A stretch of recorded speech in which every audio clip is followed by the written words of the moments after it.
지난주에 우리가 부흥사경회를 통해서 은혜를 참 많이 받았습니다.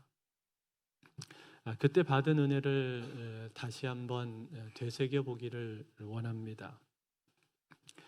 먼저 하나님께서 우리를 교회로 세우셨는데, 교회라는 말은 에클레시아입니다.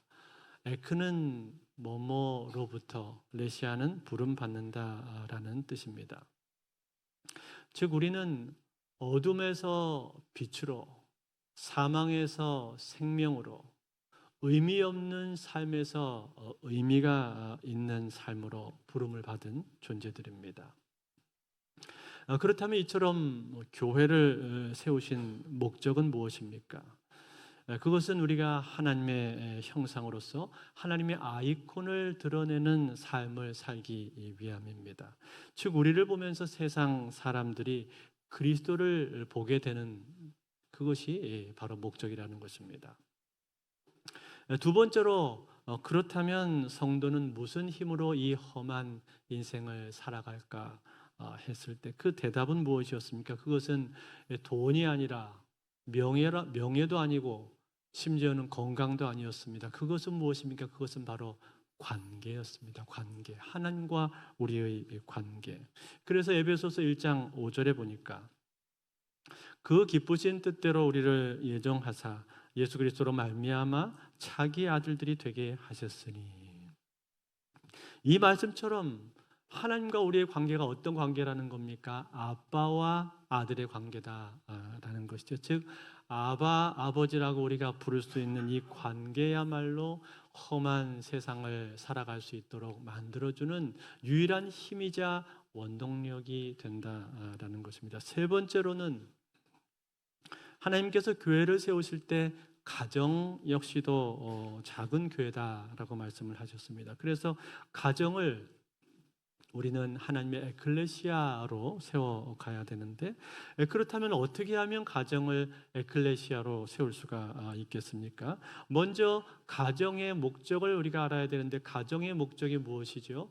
행복이 아니라 거룩이라고 말을 했습니다. 즉 하나님을 닮아가는 것, 다시 말해서 세상 사람들이 가정에서 하는 방식으로 그렇게 살아가는 것이 아니라 세상 사람들과는 다른 구별된 모습이 있어야 된다라는 거죠. 그러기 위해서 가장 핵심되는 사람들이 바로 부부인데, 이 부부가 어떻게 하면은 가정을 거룩하게 세워갈 수가 있습니까? 그것은 서로 사랑하고 그리고 서로 복종하는 것입니다.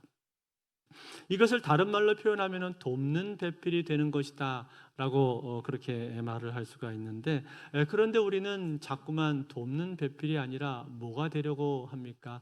바라는 배필이 되려고 한다 라는 거죠. 그래서 아내가 남편에게 당신이 이것만 하지 않으면은 그러면 우리 집은 행복할 텐데, 그렇게 말을 하고, 또 남편은 아내에게 당신이 이렇게만 해준다면 우리 집에는 아무런 문제가 없을 텐데, 이렇게 말을 하면서 끝없이 상대방에게 바라고 요구를 한다라는 겁니다.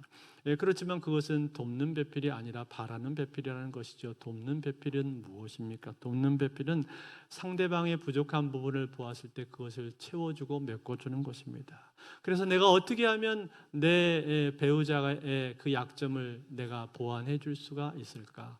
내 배우자가 연약할 때 내가 어떻게 그를 도와줄까? 이런 것들을 생각하면서 먼저 섬기는 것이 바로 돕는 배필이라는 것입니다. 그렇게 하면은 자동적으로 가정은 행복하고, 나아가서 하나님의 영광을 드러내는 거룩한 가정으로, 거룩한 교회로 가정이 세워지게 된다라는 것이죠. 네 번째입니다. 우리가 교회로서 하나님의 관점을 가져야 하는데, 이 말은 죄인의 관점, 즉 하나님이 없다고 말하는 세상 사람들의 관점이 아니라 하나님의 능력을 알고 하나님을 기대하는 그러한 하나님의 관점을 가져야 한다라는 겁니다. 그 관점 중에서 가장 중요한 분이 바로 예수님이신데, 예수님은 누구십니까? 예수님은 4대 성인이 아니라고 그랬죠. 4대 성인이 아니라 예수님은 우리를 죄에서 건지시고 구원하신 하나님의 아들이십니다. 이 예수님에 대한 분명한 관점, 분명한 신앙 고백이 가장 먼저 있어야 한다라는 것입니다. 두 번째로 우리는 자녀들을 바라보는 관점도 바뀌어야 되는데, 성경에서는 우리 자녀들을 일컬어서 뭐라고 말을 했습니까? 시편 128편 3절에 보시면 이렇게 말씀합니다. 내 집 안방에 있는 내 아내는 결실한 포도나무 같으며 내 식탁에 둘러앉은 자식들은 어린 감람나무 같으리로다.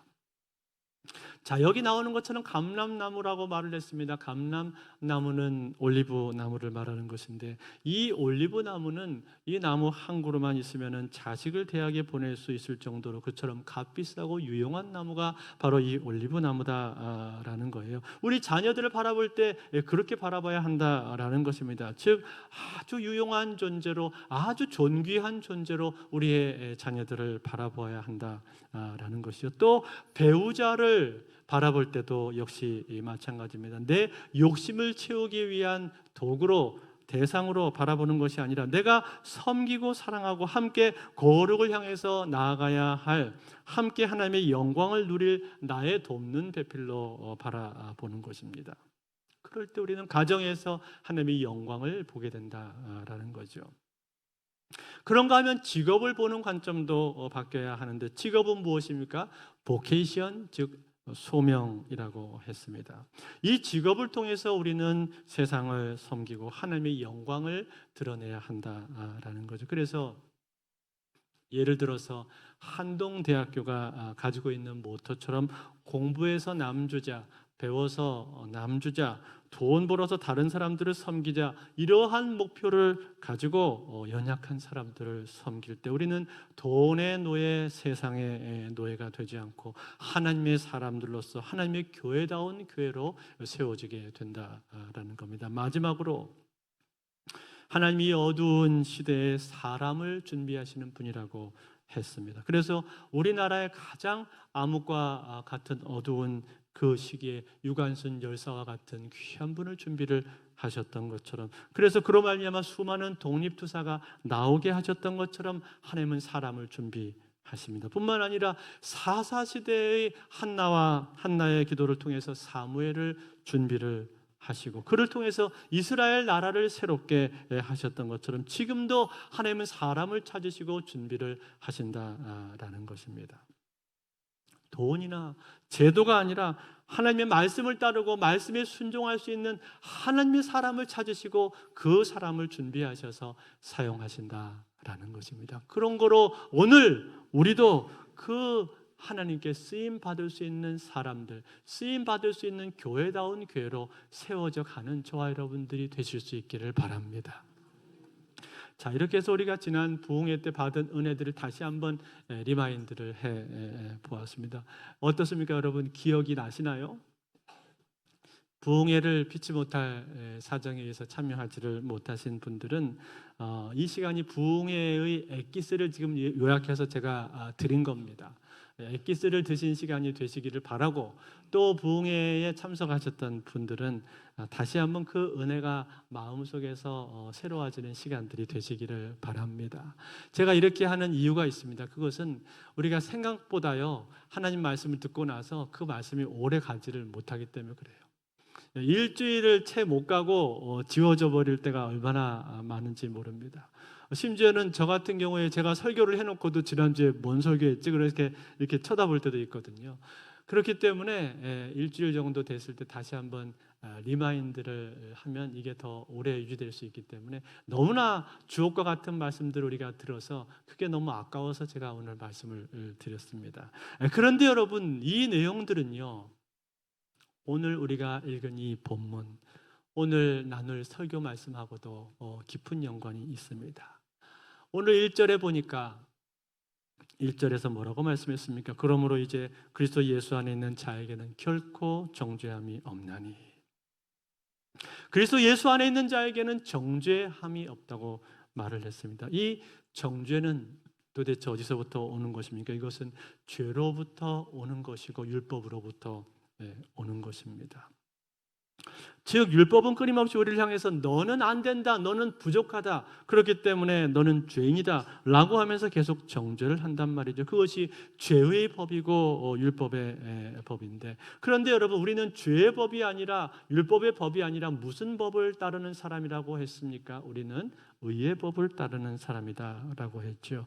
어떻게 해서 그렇게 될 수가 있었던 거예요? 2절에 보면 그 답이 나오고 있는데, 2절을 보십시오. 이는 그리스도 예수 안에 있는 생명의 성령의 법이 죄와 사망의 법에서 너를 해방하였습니다. 그리스도 예수 안에 있는 생명의 성령의 법이 죄와 사망의 법에서 너를 해방했다고 그렇게 말씀을 했습니다. 여기 죄와 사망의 법은 뭡니까? 이것은 율법의 법을 말하는 것이고, 또 생명의 성령의 법은 무엇입니까? 이것은 성령으로 말미암아서 우리가 생명을 얻게 되었다라는 것을 말을 해주고 있는 거예요. 그렇다면 여러분, 어떻게 해서 우리가 이 성령의 법을 따르는 사람들이 된 것입니까? 그것은 바로 예수 그리스도로 인한 것입니다. 하나님의 아들로 말미암아서 우리가 이 성령의 법을 따르게 된 거예요. 3절에 나옵니다. 3절 우리 같이 한번 읽겠습니다. 3절 말씀 시작. 율법이 육신으로 말미암아 연약하여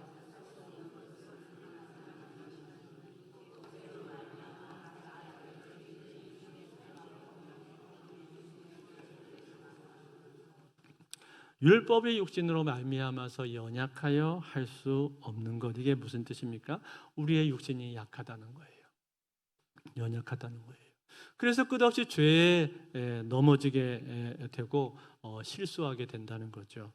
그럴 때마다 여러분, 율법은 어떻게 합니까? 우리를 정죄하고 코너로 몰아넣습니다.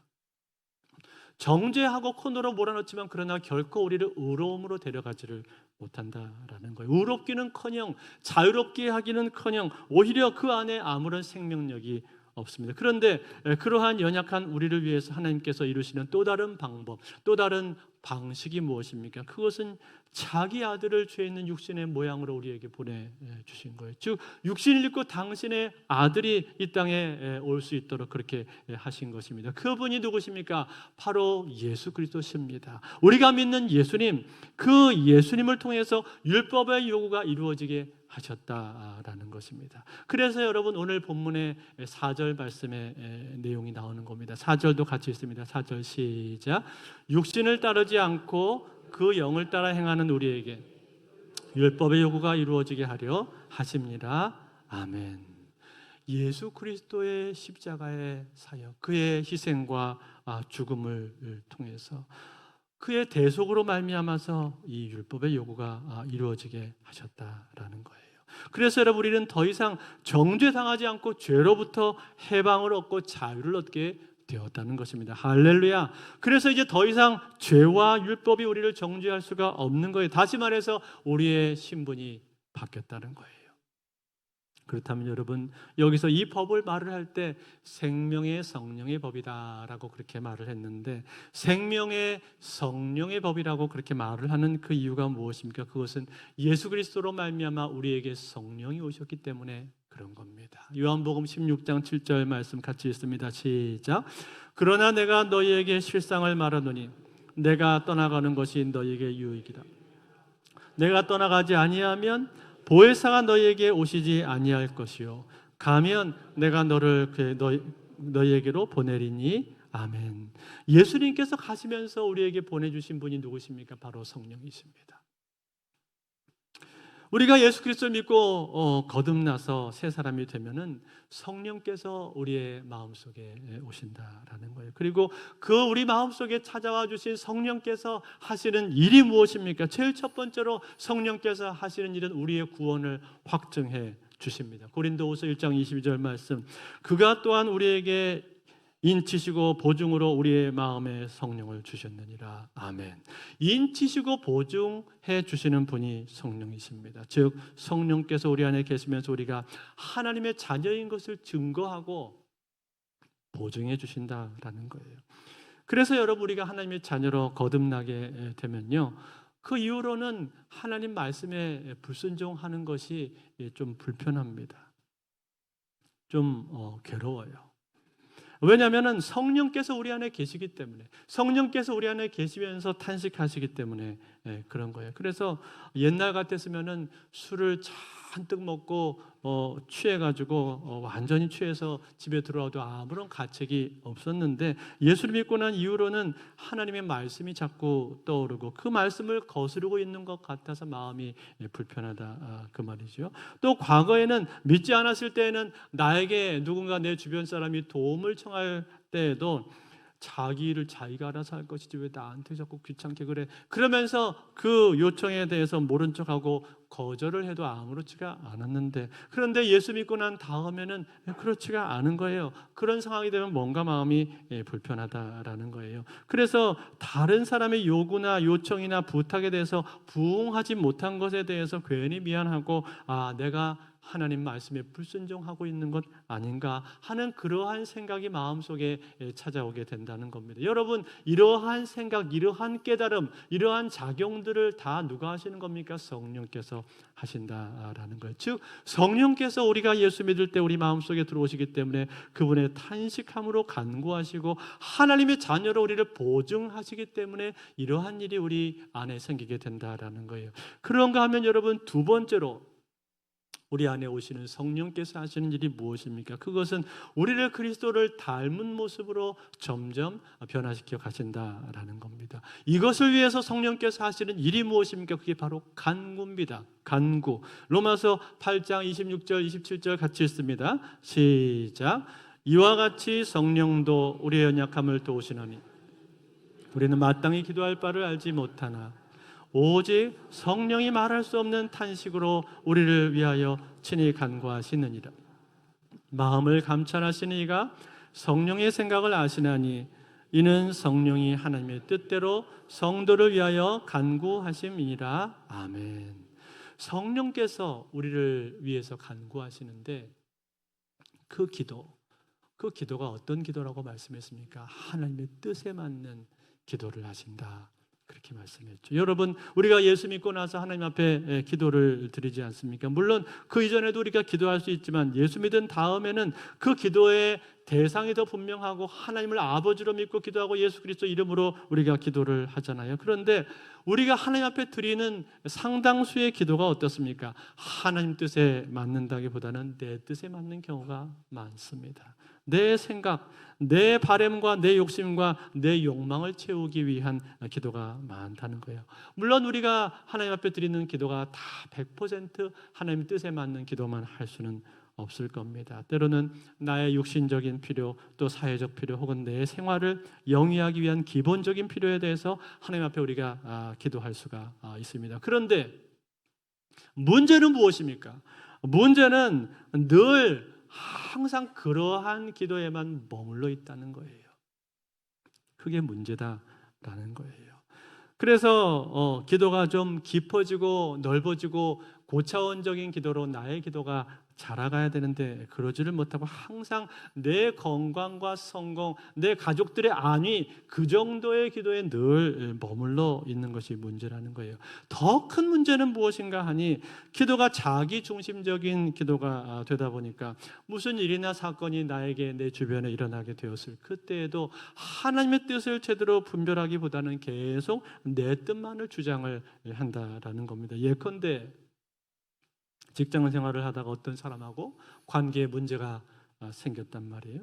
그러면 왜 이런 문제가 생겼을까라고 고민하면서 그 안에 있는 하나님의 뜻을 찾으려고 노력을 해야 되는데 그러지 못하고 오히려 그 사람이 나를 기분 나쁘게 했다는 거예요. 그래서 그 이후로 그 사람을 저주하는 기도가 나옵니다. 그러면서 하나님, 그 사람 하는 일 잘 안 되게 해주세요. 자기가 얼마나 악하고 못된 인간인지를 깨닫게 해주세요. 아주 그냥 망하게 해주세요.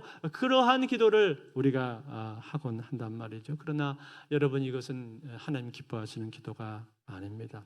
하나님께서는 그러한 과정을 통해서 우리가 뭘 깨닫기를 원하시는 거예요.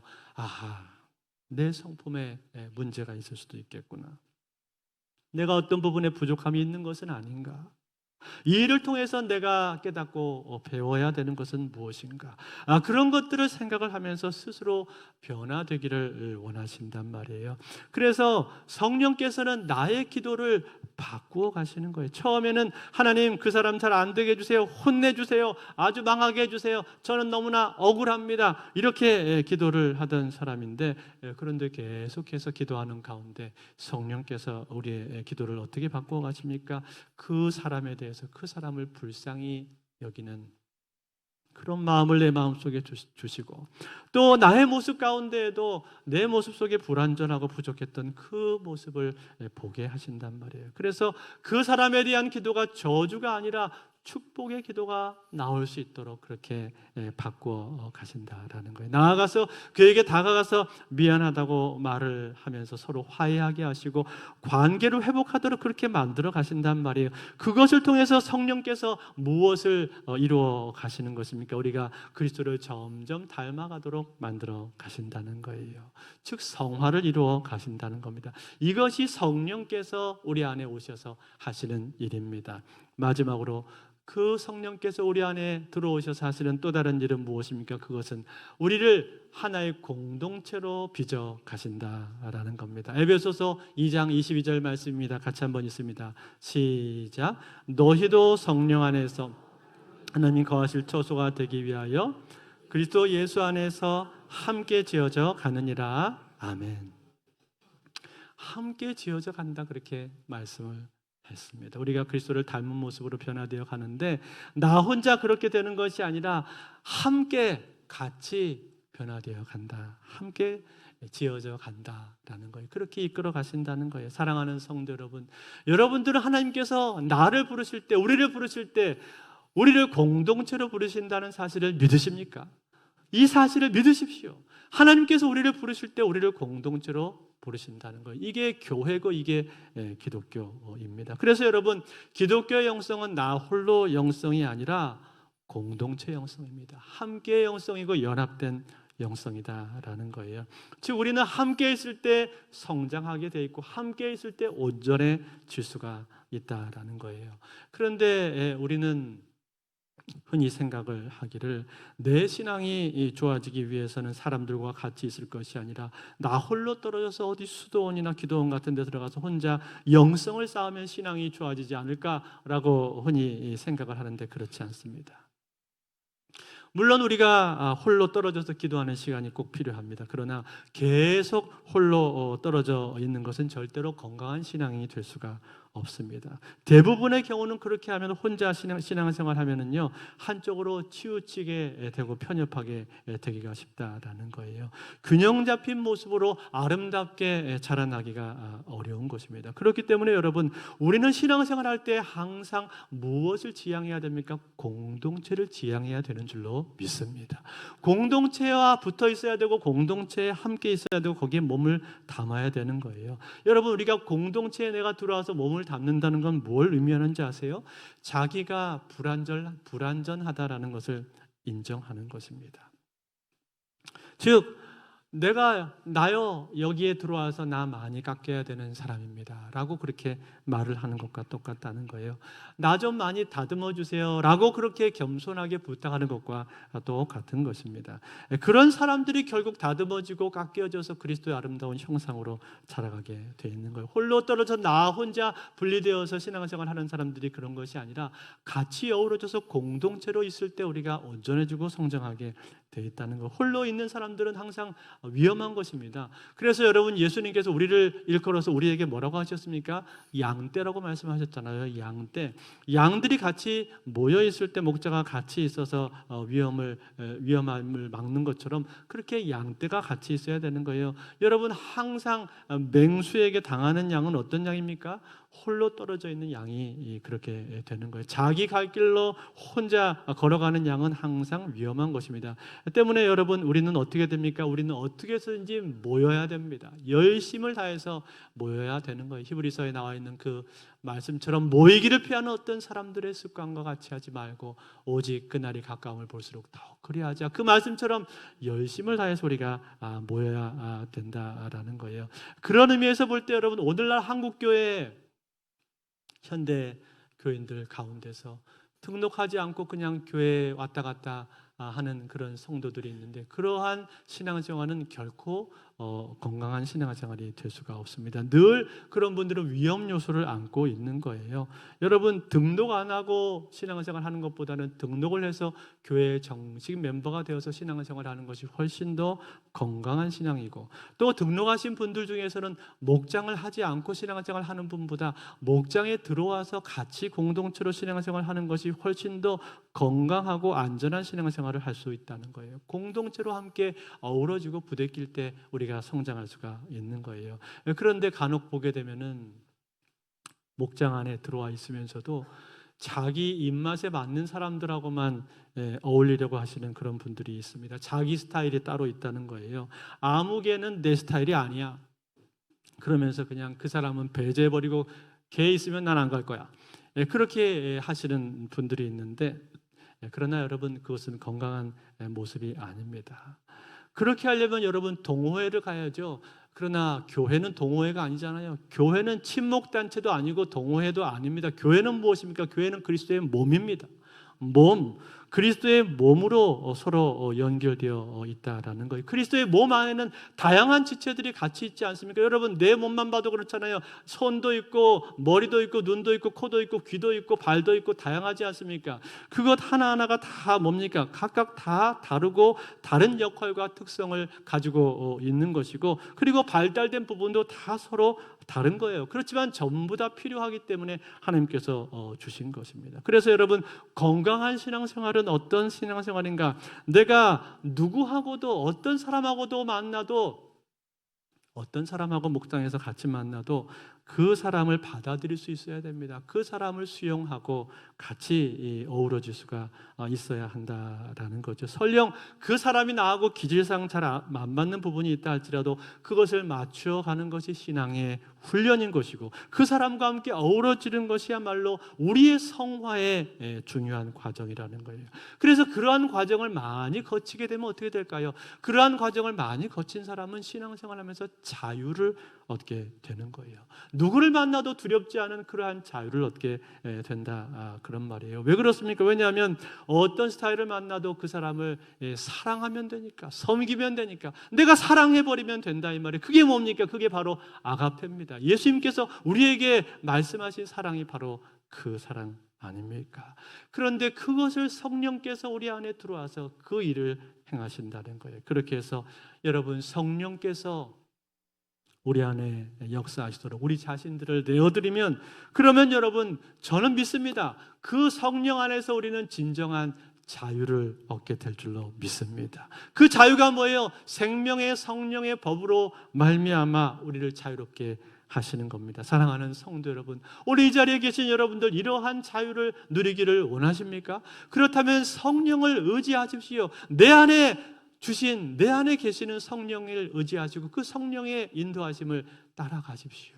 내 안에 그리스도께서 주신 그 성령께서 나를 하나님의 사랑으로 인치시고, 그리고 나를 기도함으로 말미암아 그리스도를 닮은 모습으로 변화시켜 가시는데, 그리고 그것을 공동체를 통해서 함께 이루어 가시는데, 왜 성령께서 하시는 일을 자꾸 방해합니까? 왜 성령께서 내 안에서 나를 바꾸어 가시는 것을 막으려고 하십니까? 그렇게 하지 마시고 성령께서 내 안에 오셔서 일하시는 것들을 여러분들이 열어두셔야 됩니다. 그리고 그 성령께 잘 순종하시면은 여러분들이, 저는 확신합니다, 생명의 성령의 법으로 말미암아 죄와 사망의 법을 이기고, 그리고 우리로 하여금 그리스도를 닮은 아름다운 모습으로 성장하게 만들어 줄 줄로 믿습니다. 이 은혜가 날마다 저와 여러분의 삶에 함께 하실 수 있기를 우리 주 예수 그리스도로 축원드립니다.